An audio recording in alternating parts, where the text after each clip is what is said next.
Hello again, this is Silver Saint from Silver Saint TV, and all I know is that I know nothing.com. And browsing through YouTube, I was actually looking at a couple of videos, and I came around a video from Ron Paul.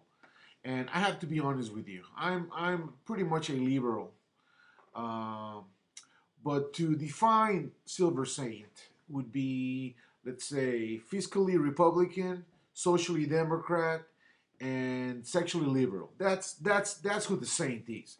But you know, the more I listen to Ron Paul, the more I kind of like this guy, to be honest with you. I mean, I have voted Democrat for a long time, you know, and Republicans I hate.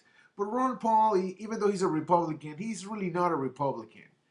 You know, the more I listen to this guy, well, anyways, I want you guys to check this video. It's a pretty cool video and kind of sums it up how this guy thinks. And it has a lot of common sense.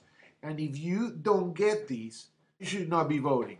If you don't get what Ron Paul is saying, I repeat, you should not be voting. So check the video out.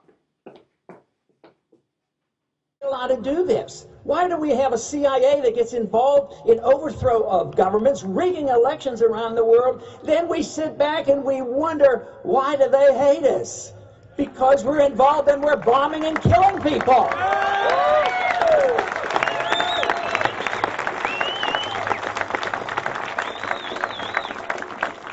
You know, one of the big issues going on today is the issue of torture. We now have become a nation known for torturing. Pictures have been out there early on when the Abu Ghraib and Guantanamo pictures came out. We don't see them anymore. Nobody talks about them. Torture still goes on.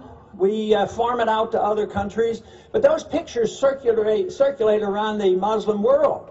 And believe me, they didn't like it. What would we think if somebody was torturing American people around the world? I mean, it would infuriate us. So what do? We found we had the information and came up, and they suggested maybe we ought to look into it, and this administration was supposed to do that. So they started investigating. They had some evidence, and the CIA was involved. And guess what? The CIA destroyed all the evidence. And this administration will not pursue it. They've excused them and said, that's it, we can't find the evidence. There will be no prosecution, not one single prosecution, not one challenge to people who claim that, oh no, they're not really torturing. But it was a policy. As long as torture is a policy of America, America cannot remain great. You can't have these courts acting outside the law. And this is what is happening today. And I just am very disturbed that so many people can support issues like that. And we now have a policy, frankly, it's been around for a while, but frankly admitted in our committees today that it is a clear-cut policy that the American president and the Attorney General can designate American citizens to be assassinated. Fascism. Now, these guys are probably the ones, say there's 3 or 4 Americans on there. Nobody here is going to be on that list at least for a year or 2. But just the idea that they can do it. But they say, well, this is a bad guy. Yeah, it probably is a bad guy. But the law is supposed to protect the bad guys so that the good guys are never treated like a bad guy.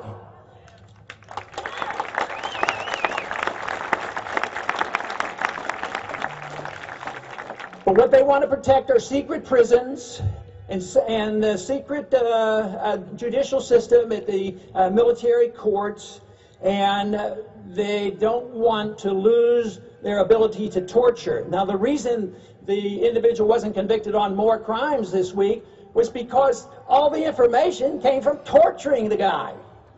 You know, and he was probably very much involved, but he wasn't directly involved. He was indirectly involved. But they say you can't do this in a civilian court. We have had 400 plus individuals who have been tried and convicted in civilian court.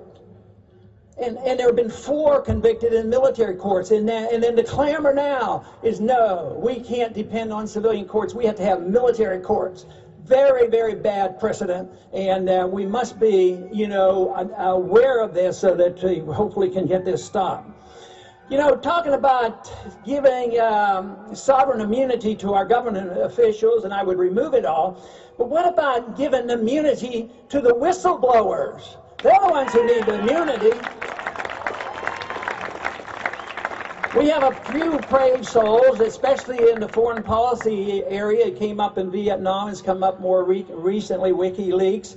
Information that technically, yes, they're breaking a rule, but what is the government doing? They're breaking the law, and they're doing these horrible things. So if we have an American citizen that is willing to take the consequences and practice civil disobedience, say, this is what our government's doing, should he be locked up and in prison? Or should we, see him as a political hero? Maybe he is a true patriot who reveals what's going on in government. So since 9/11, we've eroded our civil liberties. We went over there to teach them a lesson. With the loss of 6,000 American military people, 35,000 people who have been severely injured, and tens of thousands who have come back with post-traumatic stress syndrome, and that is what it's costing us. I mean, we are losing. Where is the punishment? We're punishing the American people. You have to change the foreign policy, and nobody wants to do that. We're going to run out of money, and maybe we have to, but hopefully your generation will say, we'll change the foreign policy right now. Just think of what the effort to recruit individuals so angry at us to commit suicide terrorism against us, if we weren't over there in their countries. We're in all these countries, and how many people, talking about the loss of American life, how many foreigners have been killed? Just the other day, again, one of our cruise missiles, our drone missiles, went into Pakistan. I mean, we're at war with Pakistan. It killed 30 people. Oh, that's collateral damage. But you know what? Every bit of collateral damage invites another family to hate us. One of the greatest, or the worst, I guess, worst achievements of the previous administration was to convince the American people that they come here to kill us because we're free and prosperous. That is total nonsense. If you continue to believe that, we can't solve our problems. The people, and there's been a few who have done serious studies about who and why, what motivates a suicide terrorist. And the number one cause is not religion. The number one cause is occupation of a foreign country. And that is why we ought to give up occupying foreign countries. It's not part of our Constitution, and we ought to bring the troops home before the country is total bankrupt and the dollars destroyed. Allow these funds to be spent here at home. But to spend them overseas and continue this process, it is not going to do anything but build more enemies. So as we work hard, we create more and more enemies. And there's no reason to suspect that we are much safer as long as there are going to be more enemies developing around the world. So changing foreign policy doesn't seem to be that difficult for me. I've been asked this question before. Well, what would you do if you had anything to say with it about these troops overseas? How would you get out? Wouldn't it cause chaos? No, the chaos is because we're there. We just marched in those countries. Let's just march out.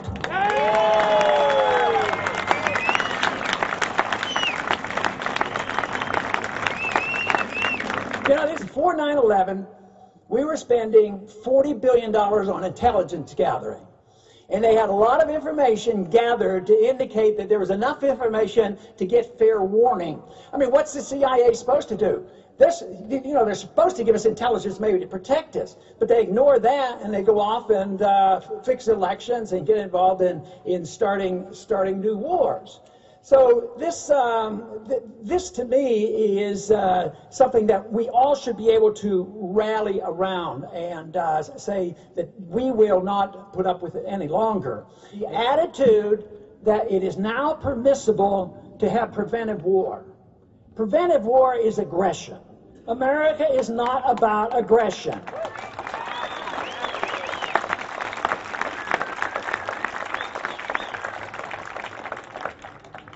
Today, people are starting to get worried about China. Bernanke today and yesterday have been complaining they want to blame China for everything because China's currency is too weak, you know, and they want to make it stronger. So they want to blame China, and they won't look upon ourselves. But guess what? China happens to be a country where they work, they produce products, they save their money, they invest their money, they buy up oil wells and mineral rights around the world, they loan us money. It sounds like they've caught the capitalist bug, and we have this dependency on them. So I don't think this is going to work. And in due time, this will have to change.